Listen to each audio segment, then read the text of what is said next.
By Tom Akers, news reporter. At least 235 people have been killed and dozens more injured after a suspected Islamic State bomb and gun attack on a mosque in Egypt.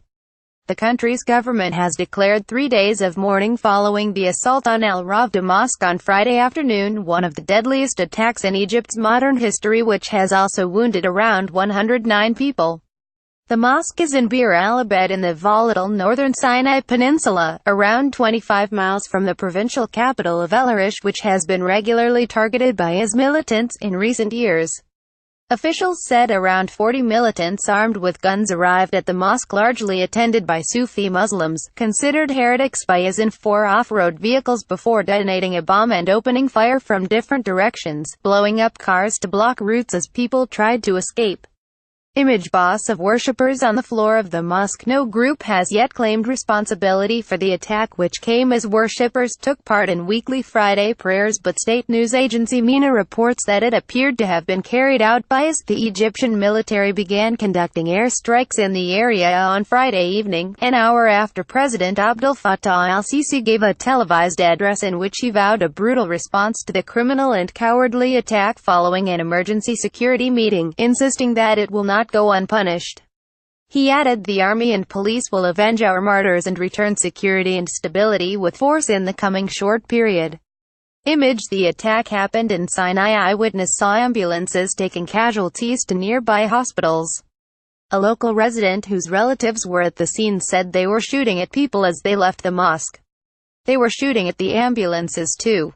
Another local resident, Ashraf al-Hafni, said many of the victims were workers at a nearby salt firm. Video emergency vehicles outside mosque after attack. He added local people brought the wounded to hospital on their own cars and trucks.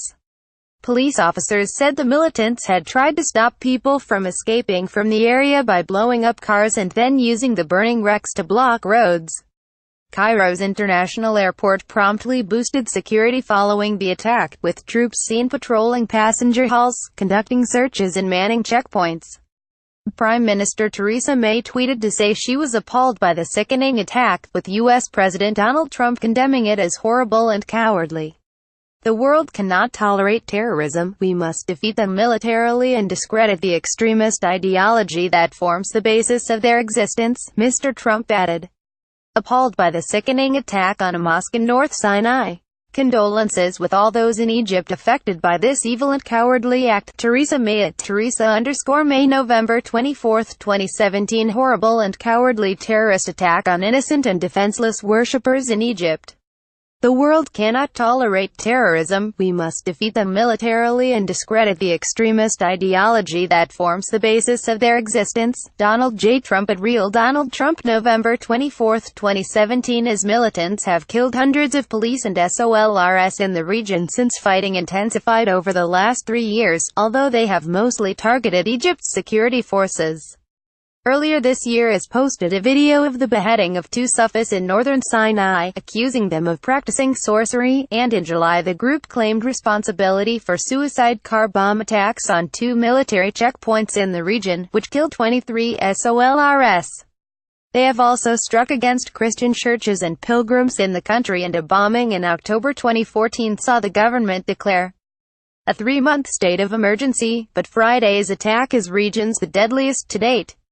Middle East analyst Timothy Caldas told Sky News that the military's scorched earth approach towards eliminating IS did not appear to be working, and described the scale of the attacks in the region as unprecedented. Image. Ambulances outside the mosque in Egypt. The number of attacks has gone down slightly, but the casualty figures have actually risen, he said. Not enough has been done to win over the local population to deny ISIS safe haven recruits. There's been reports of abuse where captured militants have been executed by the military, so there's a lot of concerns that the way the government is approaching things is actually increasing militancy rather than decreasing it. The attack comes days after a deadly bombing on a mosque in Nigeria, which killed at least 50 people.